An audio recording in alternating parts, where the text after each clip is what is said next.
Hello, avocado growers. Today we're going to talk about avocado trees, the challenges, rewards, what they need, what what they thrive on. We're going to talk about a little bit about my specific area. So we'll do that at the beginning. So my area, we have a high percentage of clay soil. So you can see tell in the cracks. Cracks actually get bigger than this.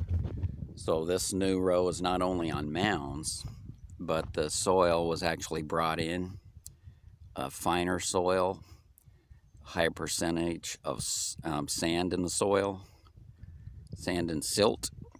So there's actually two types of soil in this area. Came from different parts of Fresno County and Tulare County both.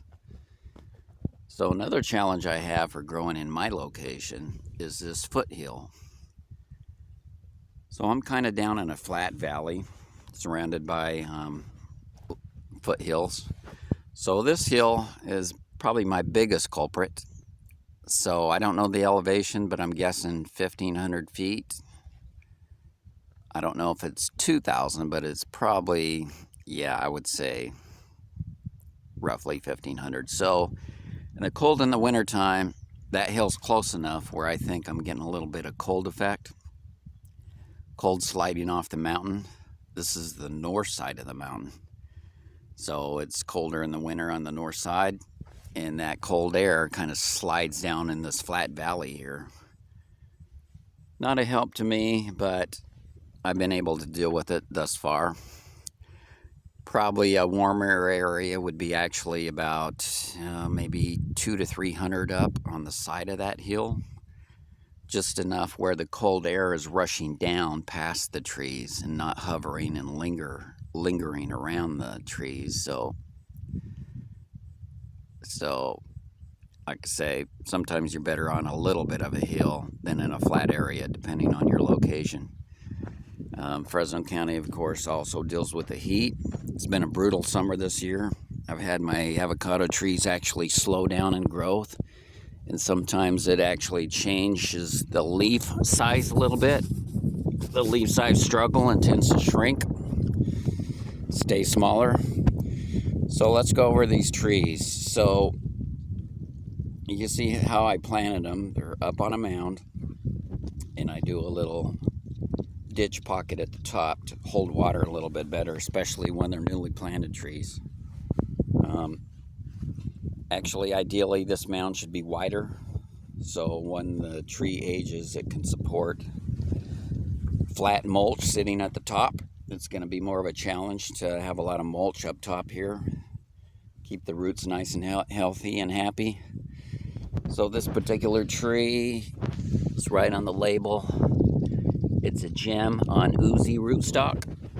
Uzi is a newer type. It'll be the first Uzi I get in the ground.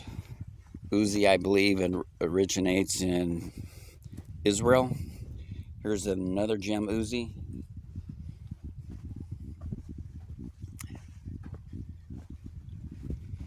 And here is a Maluma. I don't know what the rootstock is on this Maluma yet. Could be Stedham. Could be Toro Canyon. I'm not sure. I'll have to look it up. But it is a Maluma. Once again on a mound. The mulch looking stuff is actually aged horse manure around the mound. So that's a Maluma. We're planting in late August. August can still have some pretty bright suns. So some of these I'm gonna, or all of them, I'll either paint with a diluted white, or I'll put a 30% shade cloth over the top in a cage frame. The trees are fenced off, so animals can't be nibbling on the leaves. But that's a couple of the trees. You can kind of see an idea how I plant. Once again, the soil's excellent. Mounding is good on top of the clay. Only drawback in what I did is the mound should be wider, flatter up top. But that takes a lot of import soils to make it better.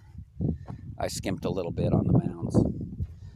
So also, this This row, the whole thing is Maluma and Gem, and I planted that on the south side because they're a smaller tree. Gem tends to be a smaller tree.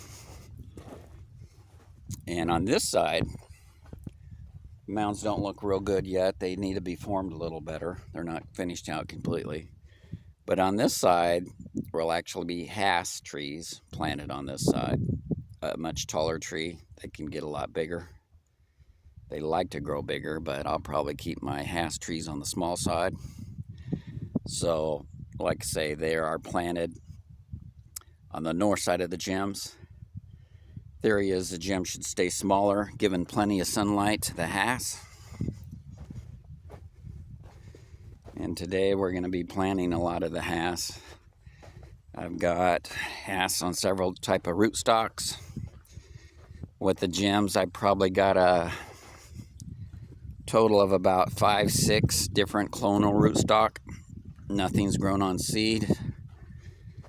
So between the combination of a clonal rootstock, better import soil, and plenty of sun and separation, theoretically these trees should thrive.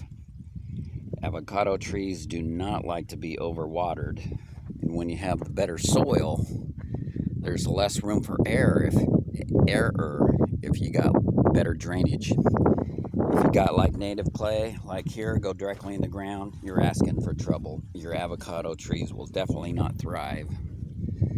They need that sand, they need that mineral base, fine rock, gravel, whatever it takes to make that soil pretty free-flowing. I describe avocados as liking water. They like water a lot, but they like water kind of as it's heading down deep into the soil, as they want to catch it as it's going down. That's the best way I can describe it. They don't like sitting in water at all, but you know, most trees don't. Avocados especially, they seem sensitive about overwatering. And so this better soil, I should have less room for error in watering. None of these are caged yet, but I'll tell a little bit about the advantage of being in a cage. For one, in the summertime, it's easier to shade them. 30% shade cloth seems adequate for my area. I would never do over 50% shade cloth. So when they're in a cage frame, it supports the shade cloth. And then you got the advantage of the wintertime. For cold protection, you could throw a blanket or a sheet or a sheet of plywood over the top of the wire frame. So a lot of my other trees back in a different orchard are caged now. So the cage helps me a lot. The cage, once they get too big, it kind of hinders their growth for spreading out. They tend to grow straight up in a cage instead of branching out wide, which is kind of not good, but until they get established and get a few years growth behind them, it's all right to have in a smaller cage. But those cages will have to be taken down over time. This is the new plantings. Yeah, there's only 8 on this row. There will be about 8 to 10 on the row next to them. And it's late August, summer of 2024. And I'll do an update about a year or two from now, and we'll see how these trees thrive and how fast they grow. But I'm expecting a lot out of them. Thanks for watching.